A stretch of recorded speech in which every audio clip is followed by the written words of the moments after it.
2026년에 토플 시험에서 아주 큰 변화가 있을 예정입니다. 오늘 어떻게 바뀌는지 하나하나 정리해 보도록 하겠습니다. 자, 2026년 1월 말부터 바뀌게 되고요. 기존 시험과의 차이점 첫 번째, ETS 홈페이지에서 이런 얘기를 소개를 하고 있어요. 홈 에디션에서 Simplified Registration이 들어오게 됩니다. 좀 더 등록할 때 AI Assisted 된 버전으로 아이디 확인도 가능하고 등록할 때 여러모로 수월해집니다. 기존에 좀 많이 어려웠었죠. 이제 쉽게 바뀝니다. 라는 얘기예요. 그리고 센터에서 시험 볼 때는 헤드폰이 좀 더 좋은 헤드폰으로 바뀐다고 합니다. 사실 우리한테 중요한 실질적인 내용을 좀 보면은요. 멀티스테이지 테스팅이라고 해서 어떻게 바뀌냐면은 초반 시험 문제의 정답률에 맞춰서 후반에 볼 수 있는 문제가 아예 바뀝니다. 그래서 초반에 점수를 잘 받는 게 너무너무 중요하고요. 정확하게 딱 몇 점이다라고 아직 발표되거나 공개되지는 않았습니다만은 처음에 어떤 리딩 섹션에서 문제의 구성들이 있다라고 하면은 그 구성들을 한 번씩 하나씩 다 보여줘요. 그런 다음에 거기서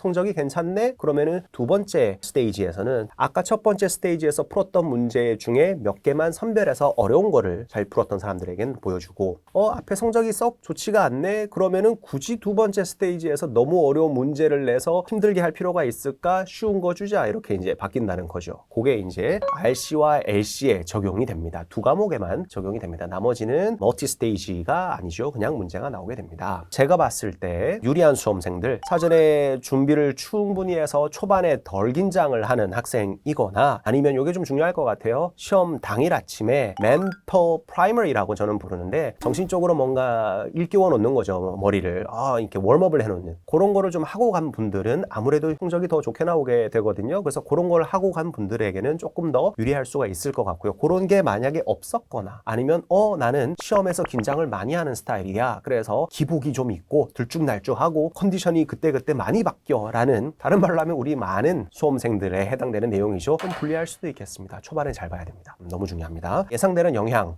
점수의 널뛰기가 좀 있지 않을까라고 예상이 됩니다. 아예 뒤에서 캡이 생겨버리는 셈이니까 앞에서 못 보면 뒤에는 더 좋은 점수로 갈 수 있는 기회가 닫혀버리는 셈이니까 그래서 점수가 좀 들쭉날쭉하게 되지 않을까 싶은 생각이 듭니다. 결과적으로는 응시를 좀 많이 하게 되지 않을까? 제 개인적인 생각입니다. 그리고 좀 더 구체적으로 리딩에 이런 태스크 3가지가 있고요. 리스닝에 이런 태스크 4가지가 있고요. 라이팅에 3가지, 스피킹에 2가지, 그리고 몇 개 문제, 그리고 예상되는 소요 시간. 리딩 같은 경우 18분에서 27분, 리스닝 같은 경우에 18분에서 27분, 라이팅 23분, 스피킹 8분 이렇게 이제 예상이 됩니다. 하이라이트를 제가 표시를 했는데요. 두 번째 스테이지, 스테이지 1, 스테이지 2 또는 ETS에서는 모듈 1, 모듈 2라고 부르는데 뭐 같은 말이죠. 그래서 두 번째 스테이지, 세컨드 모듈에서는 하이라이트 표시해놓은 걔네 둘 중에 하나씩만 나오게 되는 겁니다. 예를 들어 리딩에서 첫 번째 모듈에서는 complete the words 나오고 read in daily life 나오고 read an academic passage 다 나온 다음에 성적 괜찮다 그러면 두 번째 모듈에서는 read an academic passage만 나오게 되는 거고, 그리고 세컨드 모듈에서 좀 성적이 낮은 쪽으로 방향을 잡게 돼버렸다면은 read in daily life가 나오는 거고, 그렇게 이제 좀 바뀌는 상황이 되겠습니다.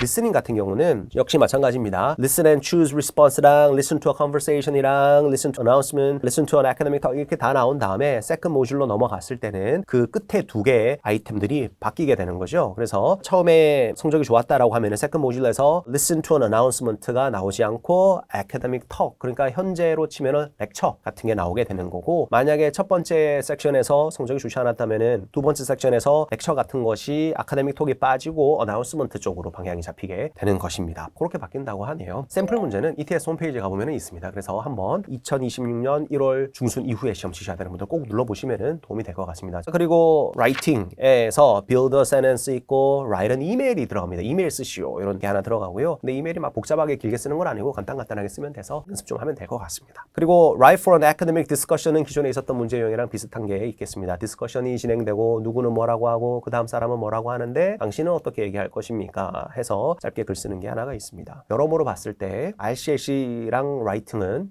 쉬워지는 것 같습니다. 좋은 소식이에요. 그죠? 제가 볼 때 많이 쉬워지는 것 같습니다. 스피킹도 혹자는 쉽다라고 얘기할 수도 있는데 제가 봤을 때 아마 좀 어려움을 많이 겪지 않을까 기존 시험보다 싶은 부분이 좀 보이네요. 우려가 되는 부분이 보이는데 순발력이 좀 많이 필요해졌습니다. 기억력도 좋아야 됩니다. 무슨 얘기인지는 문제들을 좀 보여드릴게요. 리딩 같은 섹션에서 fill in the missing letters in the paragraph 지금 화면에 떠 있는 거 있죠. 이런 게 첫 번째 몇 개의 문제들을 구성하게 됩니다. 그래서 빈칸이 나와 있는 거예요. 예를 들어 한번 볼까요? 지금 we, am I, 빈칸 빈칸. think, th, 빈칸, prehistoric pale 뭐 이렇게 이제 들어가 있는 거죠. 그래서 빈칸에 뭐 어떤 게 들어갈까를 채워넣는 거예요. 그러니까 뭐 PEO로 들어갈까? people인가? 라고 추측해서 이제 적어보고 말이 되면 이제 냅두고 넘어가는 거예요. 크게 어렵지 않아요. 그래서 연습 좀 하면은 익숙해지기만 하면은 쉬울 것 같습니다. 한두 개 헷갈리는 게 있을 것 같긴 한데 요 빈칸들보다 앞에 문장, 그거보다 뒤에 문장을 좀 보면은 어느 정도 유추가 가능하겠습니다. 그런 식으로 정답을 채워넣는 문제들이 이제 리딩 섹션에 처음에 나오게 됩니다. 자, 그 다음에 다른 문제 유형 reading daily life라는 게 있어요. 여기 이제 왼쪽에 어떤 공지사항이 하나 짧게 있는 거죠. 한 5줄 되나요? 좀 그 정도. safe, convenient, easy, blah blah 이렇게 나와 있고 오른쪽 문제. What type of business가 이것을 issue를 했을까요? 어디서 발행했을까요? A, B, C, D 고르시오. 크게 어렵지 않아요. 사실 제목만 잘 보고도 금방 풀 수 있을 것 같아요. 그리고 다른 문제 유형. Read a social media post라고 해서 SNS에 뭔가 글이 이렇게 하나가 딱 올라왔습니다. 한 세 문단. 크게 길진 않고요. 그죠? 그런 다음에 오른쪽에 What is the main purpose of the post의 목적이 뭡니까? 그래서 옛날 리딩보다는 심플해졌다. 그 다음에 The Mirror Test 그래서 좀 더 아카데믹한 게 이제 나와 있네요. 그래서 조금 더 긴 내용과 학구적인 내용들 나와 있고 문제 Why did scientists put colored marks on animals' bodies? 자, 색깔 마킹을 왜 했습니까? A, B, C, D 골라보세요. 요건 조금 더 꼼꼼하게 읽어봐야 되겠습니다. 그래서 여전히 어려운 부분도 조금은 있습니다만은 다른 부분들은 기존의 시험이 워낙 어려웠다 보니까 체감되는 난이도는 좀 내려가게 되겠습니다. 자, 리스닝 지금 화면에 나와 있는 것과 같이요. A, B, C, D가 이제 보이는 거예요. 첫 번째 선지 No, it's not my package. 두 번째 It's just around the corner. 이런 얘기가 나와 있는데 이게 어떻게 나오는 거냐면은 음원이 한 줄로 또는 뭐 두 줄로 이렇게 문제가 나오는 거예요. Isn't the post office open today? 이런 게 이제 딱 나오는 거예요. 그 다음에 ABCD에서 고르는 거죠. 토익이랑 마찬가지죠. 자, 오늘 우체국 열지 않았을까요? 라고 이제 질문이 나오는 거예요. 그러면은 대답은 Yes, it is open. No, it's not open. 이런 걸 나올 거로 예상이 되는데 ABCD를 보면 Yes, No가 없어요. 그러니까 나름 꼬아놓기는 했는데 우체국 열었나요? 정답 뭘까요? 한번 훑어봐 보세요. 지금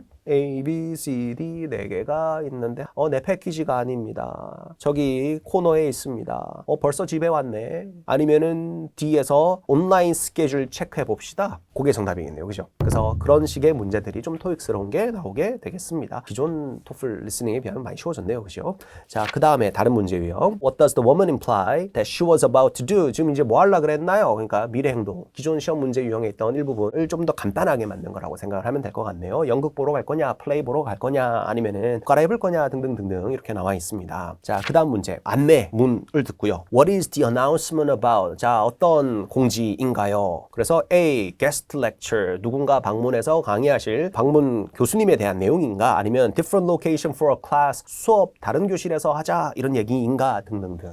이런 얘기입니다. conversation들. 자, 그리고 다음 문제. What does the speaker say about her walk in the park? 요게 이제 조금 더 어려운 뒤쪽으로 가면서 조금 더 어려워지게 이렇게 구성이 되어 있습니다. 그래서 음원 쭉 들었던 거에서 뭔가 예시 들었거나 비유 들었던 거에 대해서 얘기한 게 뭐가 있을까요? 요거 조금 더 어려운 거. 요런 거 하나 있네요. 음원을 제가 틀어서 들려드리고 싶습니다만 그건 꼭 따로 한번 들어보시기 바랍니다. 자, 그 다음 라이팅 섹션. 첫 번째 문제 유형은 make an appropriate sentence라고 나와서 자, 문장 바르게 만드시오. 위에 첫 번째 문장 What was the highlight of your trip? 이니까 자, 여행했던 거에서 제일 하이라이트가 어떤 게 있었을까요? 제일 좋았던 부분. 그래서 the 빈칸 fantastic 이렇게 나와 있어요. 빈칸이 1개, 2개, 3개, 4개, 5, 6개 있네요. 근데 밑에 단어가 1개, 2개, 3개, 4개, 5, 6, 7개 있네요. 단어나 단어들이 7개가 있네요. 1개가 남네요. 그죠? 그래서 이거 마우스로 클릭해서 드래그해서 일로절로 붙이는. 붙여보고 마음에 안 들면 좀 다시 바꿔서 붙여보고 이렇게 해서 풀면은 되겠습니다. 그게 어렵지는 않을 것 같습니다. 지금 라이팅 작문하는 것보다 훨씬 쉽죠. 그죠? 자, 그 다음에 이메일 쓰는 문제는 이런 거 나옵니다. A new poetry magazine has asked its readers for submissions. 자, 어떤 매거진에서 구독자들한테 뭔가 글을 서밋하라고 시켰는데 and you decided to submit 2 of your poems. 자, 당신이 시를 2개를 제출하려고 하는데 however, you had a problem using the online 어쩌고저쩌고 이렇게 나와 있어요. 그래서 제출하려고 했는데 웹사이트 에러 난 거예요. 그런 상황이라고 설명이 위에 주어져 있고요. 그 다음에 미션이 있어요. 이거는 이제 Write an email to the editor of the magazine. In your email, do the following. 그러면서 다음 3가지를 하시오. 그러니까 여기서 이메일을 쓰되 아무 이메일이나 쓰는 건 아니고 여기서 딱 시키는 거 3가지를 잘 버무려 가지고 간단한 이메일을 오른쪽에 써야 되겠습니다. 그게 이메일 쓰는 거 하나. 이것도 이제 뭐 연습만 하면은 내용이 미션이 아주 어려운 게 아니고 자, tell the editor what you like about the new magazine. 자, 칭찬할 거 하나 쓰시오. 그 다음에 describe the problem you experienced니까 문제점 설명 한번 해보시오. 그 다음에 ask about the status of your submission. 제대로 제출했는지 한번 써보시오. 그 3가지. 그래서 아주 뭐 크게 뭐 그럴 건 아닙니다. 그죠? 그래서 그거 쓰는 게 있고요. 자, 그 다음 문제. 이제 수업이 진행이 됩니다를 가정을 해서요. Social Studies에서 어떤 학생들끼리 글 올리고 토론하는 답변하는 거에다가 당신 글도 짧은 거 하나 올려보시오. 2명의 학생 글이 이미 올라와 있습니다. 당신의 글은 그 밑에다가 적으면 됩니다. 위에 거에 연계해갖고 반응을 하든지 아니면은 그거 참고만 해서 본인 말을 새로 적던지 하여튼 적으면 됩니다. 그리고 왼쪽에 direction이 저 굵은 볼드체로 들어가 있는 거 저거예요. In your response, you should do the following. First, express and support your opinion. 자, 당신 의견 얘기하시오. 뒷받침하시오. 두 번째, make a contribution to the discussion in your own words니까 자, 위에 디스커션에 뭔가 기여해 보시오. 그러니까 하고 싶은 말하고 위에 얘기 살짝 연계해가지고 뭔가 반응을 해보시기 바랍니다. 오른쪽 밑에. 그리고 왼쪽 밑에는 강의 내용 들어가 있고 여기서 이제 핵심을 후딱 읽고 스탠스 정한 다음에 자기 내용을 이제 표현을 해야 되겠습니다. 그 정도. 요거는 이제 현재 있는 시험 유형이 되겠네요. 그죠? 그 다음에 대망의 스피킹. 첫 번째 문제가 아주 많이 바뀌었습니다. 의견 얘기하고 이게 아니고 그림이 하나 떠요. 그리고 그림 중에 흑백으로 처리가 되어 있는데 그중에 특정 부분이 색깔로 이렇게 표시가 되는 거죠. 이 부분 보시라고. 그런 다음에 음원에서 뭔가 안내가 나오는데 그 음원 부분을 제가 적어 왔습니다. 음원 부분이 The Visitor Center가 located near the entrance can give you more information 이라고 음원이 쫙 나와요. 그 다음에 우리는 뭘 해야 되냐면은 따라 해야 돼요. 똑같이. 발음은 ETS에서 이제 공개한 내용에 의하면은 만약에 음원에서 영국 발음으로 녹음이 되었다고 하더라도 내가 미국식 발음으로 녹음을 했을 때 그런 거는 문제가 없대요. 그러니까 완전히 100% 일치해야 되는 건 아니지만 어느 정도 억양 맞춰야 되고 강세 맞춰야 되고 단어 맞아야 되고 발음 맞아야 되고 그래서 녹음을 해서 저걸 따라하는 거죠. 12초. 그래서 여기 이게 뭐가 어렵다라고 제가 이제 봤냐면은 그냥 뭐 따라하는 거는 어렵지가 않습니다만은 그걸 외워서 따라해야 되니까 똑같이 따라해야 되니까 따라하다 보면 자기도 모르게 패러프레이즈가 자꾸 돼버리잖아요. 내용은 일치하더라도. 근데 내용 일치하는 게 중요한 게 아니고 따라해야 돼요. 그 문장을. 그래서 순발력이 좀 필요한 섹션이 생겼지 않았을까라고 아까 전에 말씀드렸던 게 요겁니다. 요거 좀 어려울 것 같아요. 연습 좀 해야 될 것 같아요. 그리고 이제 뒤쪽으로 가면은 그런 문제가 여러 개가 나오는데 좀 긴 문장이 나와요. 한 문장이긴 합니다. 근데 깁니다. 쉼표 많이 들어가고 잘 외웠다가 잘 따라해야 됩니다. 받아 적었다가 얘기할 여유가 있을까? 제가 풀어볼 때는 그럴 여유가 없었습니다. 그냥 잘 집중해서 들어야 되겠습니다. 그거 연습 좀 해야 될 것 같아요. 그 다음에 두 번째 스피킹 퀘션입니다. Take an interview라는 문제가 이제 있는데 문제를 또 적어 왔어요. 요거 한번 문제 읽어 드릴 테니까 한번 생각해 보세요. 시간 45초 정도를 주고요. 여기서 또 어려워진 건 뭐냐면은 문제 음원으로만 딱 읽어주고 텍스트가 없습니다. 그냥 문제 음원으로 나오고 듣고 바로 반응을 해야 되는데 준비할 시간 몇 초 이게 없어요. 원래 있었잖아요. 이제 없어요. 그냥 듣고 바로 반응 쫙 삐하고 바로 넘어가는 1, 2초 정도는 있을 수 있겠지만은 그 이상의 시간이 없습니다. 그냥 바로 여기 쫙 해서 45초 동안 안 쉬고 얘기해야 되는 거죠. 그게 좀 어려울 것 같기는 해요. 문제가 뭐였냐? 샘플 문제로 올라와 있는 거. Okay, next. I'd like to ask your opinion. Some people believe those who live in cities lead more interesting lives. 자, 도시에 사는 사람이 좀 더 흥미로운 삶을 산다라고 합니다. They would argue, for example, that people who live in cities have more access to professional opportunities and interesting leisure activities. 자, 도시에 살면은 조금 더 여러 가지 전문적인 기회들이 있을 것 같고 그리고 좀 더 흥미로운 레저 액티비티를 할 수 있을 것 같습니다. Do you agree that people who live in cities lead more interesting lives? Why or why not? 이겁니다. 그래서 도시에 살면은 좀 더 흥미롭게 살 수 있다라고 생각을 하는데 어떻게 생각하세요? 근거 대보세요. 입니다. 그거 바로 삐 45초. 그러니까 요것도 연습 좀 해야 될 것 같아요. 다른 섹션은 기존 토플 문제를 풀어보셨던 분들이라면은 제 개인적인 의견입니다. 훅 떨어졌고요. 스피킹은 좀 올라갔습니다. 그런 것 같아요. 자, 그리고 스코어링 어떻게 개선이 됐느냐? 일주일 플러스 마이너스로 기존에 오피셜 점수가 나올 때까지 시간이 걸렸었다고 하면은 72시간으로 단축이 된다고 하네요. 그래서 아주 좋은 소식이죠. 3일. 영향이 무엇이 있을까? 급할 때 데드라인 얼마 안 남았는데 한 번 더 칠 기회가 생기긴 하겠네요. 왜냐면 저는 학원에서 수업을 하다 보니까 데드라인이 요 날인데 이 데드라인이 안 맞아가지고 이제 포기를 해야 돼요. 이런 학생들도 생긴단 말이에요. 근데 데드라인까지 이제 72시간 만에 성적이 나오니까 한 번 더 칠 수도 있고. 그래서 그런 건 아주 좋은 것 같습니다. 빨리빨리 점수가 나오고. 자, 그리고 점수가 바뀌는데요. 기존 120점 만점의 시험이었죠. 내 과목 30점씩 해서 120점. 이제 6점 만점으로 각 과목 6점 만점에서 내 과목 평균에서 6점 만점으로 바뀌게 됩니다. 점수 부여 단위는요. 0.5점. 그러니까 6점, 5.5, 5점, 4.5, 0.5점 단위로. 그 단위가 꽤 커요. 그죠? 120점 같이 자잘하게 120개 단계로 나눠놓은 거하고 지금 0.5개씩에서 6점이면은 12개인가요? 단계가? 그렇게 쪼갠 거하고 이 단계가 좀 많이 달라졌습니다. 영향. 다 제 개인적인 의견입니다. 이거 다. 일반적으로 점수를 받기가 쉬워질 것 같고요. 반올림을 한다라고 합니다. 이거는 제가 ETS 공식 세미나에 참석을 해서 듣고 온 내용입니다.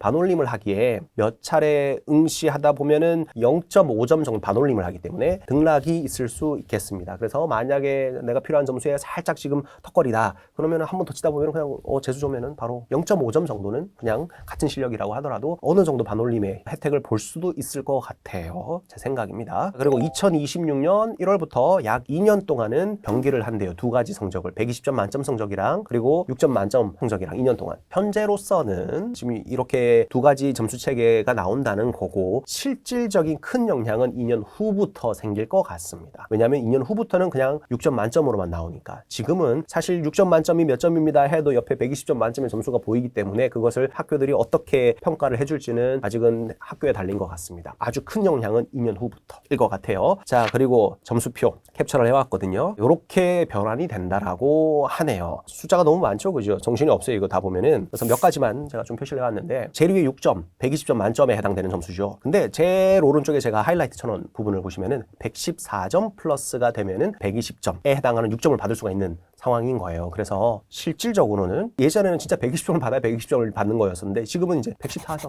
115점만 받으면 120점에 해당하는 6점을 받는 거예요. 반올림이 있기 때문에. 그래서 그게 좋아졌는데 점수 받기에 그런 좋은 소식이 되겠습니다. 자, 그리고 5.5점 110에 해당하거든요. 계산해보고 뭐 나누기 해보고 해봤더니 110에 해당돼요. 110에 해당되는 그 점수는 107점 이상을 받으면 받겠습니다. 그러니까 몇 점씩 조금씩 다 내려갔어요. 이렇게 해서 제가 오른쪽에 노란색으로 하이라이트 표시하는 부분 있죠. 그거 보시면은 요 점수가 되겠구나. 어느 정도 가늠이 되실 겁니다. 눈에 띄는 부분이 하나가 있더라고요. 80점. 목표가 나는 80점이었다. 많은 해외 교환학생이나 다른 대학으로 어플라이하는 분들 중에 80점을 목표로 하는 분들도 되게 많죠. 80점을 목표로 했던 분들은 아주 좋은 소식입니다. 대소식입니다. 72점만 받아도 80으로 인정됩니다. 그래서 일종의 커트라인이 8점 내려간 그런 상황이 되겠습니다. 아주 좋은 소식이네요. 절대평가입니까? 상대평가입니까? 일단 ETS의 공식적인 입장은 상대평가는 아닙니다. Item Response Theory라는 통계학적인 어떤 기법이 있습니다. 그 기법을 우리는 사용을 합니다. 공식적인 발표입니다. 그래서 제가 궁금해서 좀 찾아봤죠. IRT가 무엇일까? 중요한 건 밑에 보면은 변별도를 뜻하는 어떤 수가 있고 B 난이도를 뜻하는 수가 있고 C 추측도가 있고 뭐 응시자의 능력치 이런 것들이 있는데 이게 어떻게 나오나 해서 좀 많이 알아봤어요. 많이 알아봤고 지금은 그냥 결론만 보여드리면요. 첫 시험은 순수한 절대평가가 아니고 통계적 표본 특성에 따라 점수가 약간 달라질 수 있는 준 상대적 평가 정도로 보는 것이 정확합니다. 라고 이제 결론이 나오네요. 어렵고 민감한 부분이다 보니까 저도 얘기를 참 조심하게 되는데 제 의견, 제 개인적인 의견을 말씀을 드리면은 아직 통계적인 데이터가 많이 모이지 않았던 어떤 특정 세 문제의 초반 단계에서는 다른 그 결과치, 수험생들의 결과치가 반영이 되어서 본인 점수에 반영이 어느 정도 될 것 같아요. 그리고 어느 정도 그게 세팅이 된 이후라면은 공식들이 있긴 하지만 절대평가와 같이 진행이 될 것으로 보입니다. 제가 많이 말을 조심을 하고 있는데 여러분들이 판단해 주시면 되겠습니다. 저런 기법을 쓰고 점수는 이렇게 나온다고 합니다. 속에 더 내부적으로 다른 프로세스가 있을 수가 있으니까 우리가 확실하게 단정을 지을 수는 없지만 이런 상황이라고 하네요. 그래서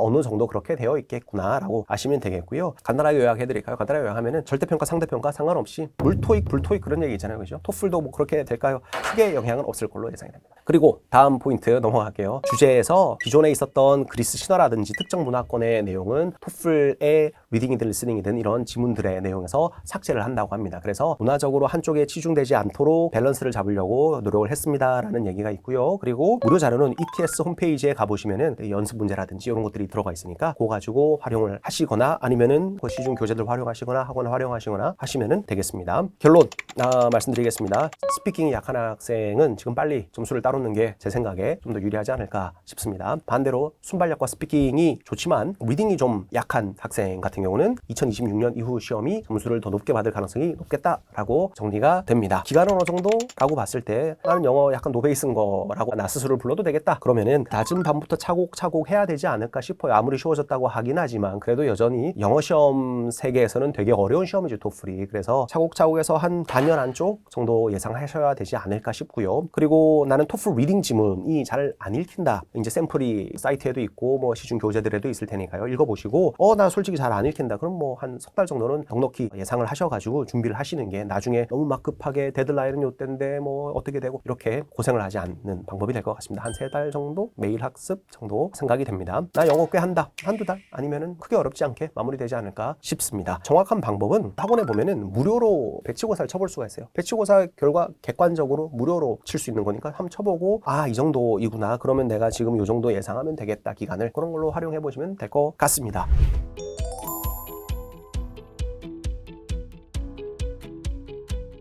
자, 오늘 저는 여기까지 말씀드리고요. 시험 치시는 분들 다들 시험 정말 잘 보시길 진심으로 응원을 드리고 저는 다음 영상에서 또 뵙겠습니다. 감사합니다.